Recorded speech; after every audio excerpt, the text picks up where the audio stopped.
서양에서 뭔가를 발견했다고 전 난리가 난 적이 있었어요. 굉장히 참 대단한 걸 발견했다고 이렇게 해가지고 이랬던 적이 바로 디폴트 모드 네트워크라는 상태인 것입니다. 우리 의식 상태를 말하는 건데요. 우리로 말하면 간단한 얘기입니다. 삼매에 들은 거. 그 사람들 어떻게 이걸 표현했느냐.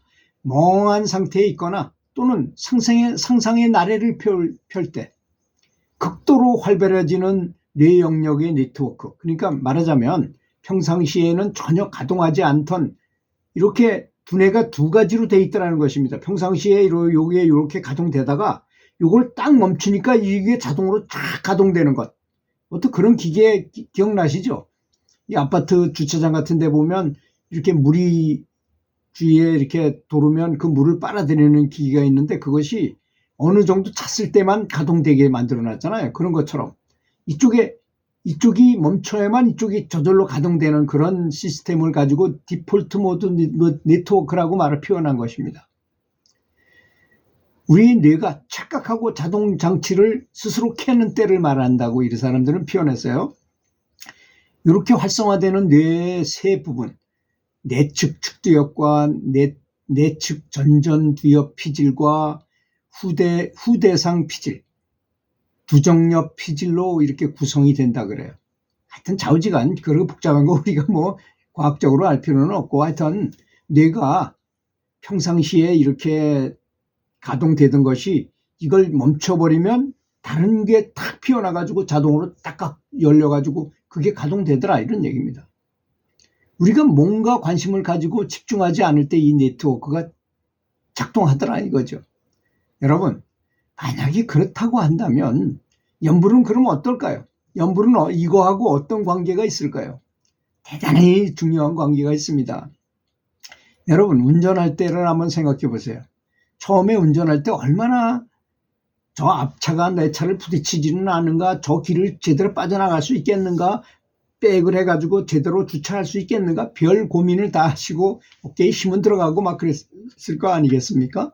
그렇지만 운전을 1년, 2년, 3년, 4년 이 정도 하고 나면 운전이 자신만만해. 이제는 부드럽고 별로 신경 안 쓰고 운전하고 있는지도 모르게 운전하고 다니잖아요. 항상 저는 서울서부터 부산까지 간다 해도 별로 피곤하지 않아요. 왜? 운전하고 있지 않는 것처럼 가기 때문이죠. 그 시간에 염불하고 명상하고 집중하고 딴 생각하면서 가기 때문이잖아요.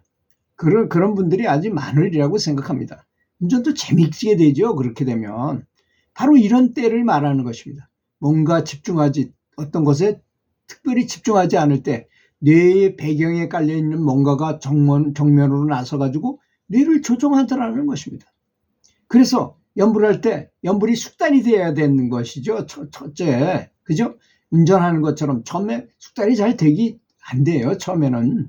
그래서 오랫동안 염불을 하게 되면 숙달이 됐을 때 내가 염불을 하는지도 모르게 멍한 상태에 빠질 때가 있어요. 그래서 들어갈 수 있는 것이 바로 이 디폴트 모드 네트워크라는 것이 아니겠습니까?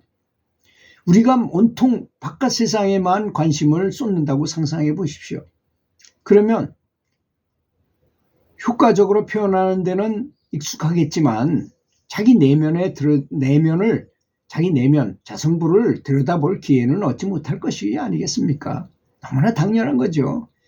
결국 알고 보면 트랜스 상태에 가야만 염불산매에 들어갈 수 있다는 걸 말하는 거잖아요.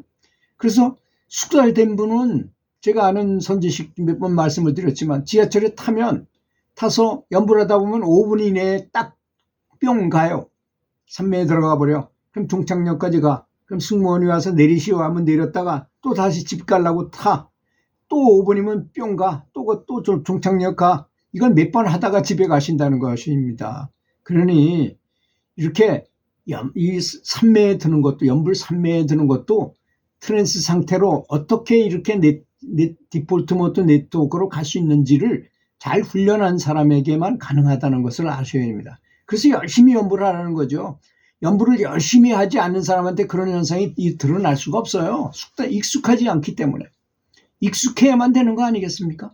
여러분, 우리가 명동거리를 걷고 있는데 계단이 나오면 계단을 올라가고 코너가 나오면 가나고 앞에 사람이 오면 옆으로 피하고 그때 내가 피한다고 생각하고 피합니까?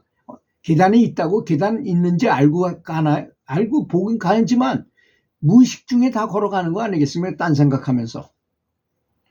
그런 게 바로 디포트 모드 네트워크에 완전히 들어가지는 않았지만 비슷한 것입니다. 요 산매와 반산매와 완전 산매의 경계를 항상 잘 유지시켜야만 산매에 들어가기가 쉽다는 것을 알아야 될 것입니다.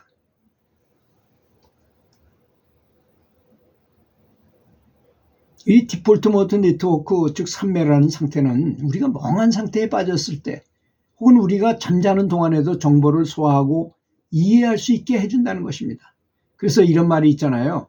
문제를 안고 잠에 들었다가 답을 안고 깬다는 말이 있어요.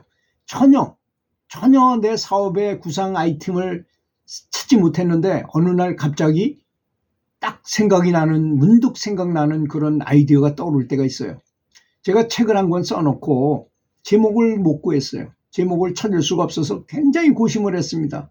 몇 달 동안 고민하다가 어느 날 책을 누워서 이렇게 연불 하다가 자꾸 끝을 보니까 이 어떤 엄마가 딸이 첫째는 아들이었고 둘째 딸이 태어났어요. 그것도 12년 만에 태어났어요. 어떻게 어떤 사연인지 몰라도 12년 만에 그 아들하고는 원수가 됐어요. 이미. 아들을 어떻게 했느냐, 공부해라 막 잔소리 하니까 엄마랑 원수가 되다시피 했어요. 사이가 안 좋아. 그래도 두 번째 딸이 12년 만에 태어나니 얘는 좀 잘 키워봐야 되겠다 해가지고 이 어머니가 얘한테 칭찬을 많이 하고 기다려주고 스스로 하게 하고 이런 걸 했어요. 가만히 보니까 그 첫째를 따보니까 칭기스야. 그래서 칭기스칸 뭐라고 했으면 좋겠는데 칸자가 없잖아요. 그래서 깐자로 했어요. 깐깐하게 아이의 적성을 따져봐라 이렇게. 그래서 제 책 이름을 칭기스칸 학습법이라고 제목을 붙였어요. 그걸 딱 떠오르고 제목을 붙인 순간에 기분이 너무 좋더라고요.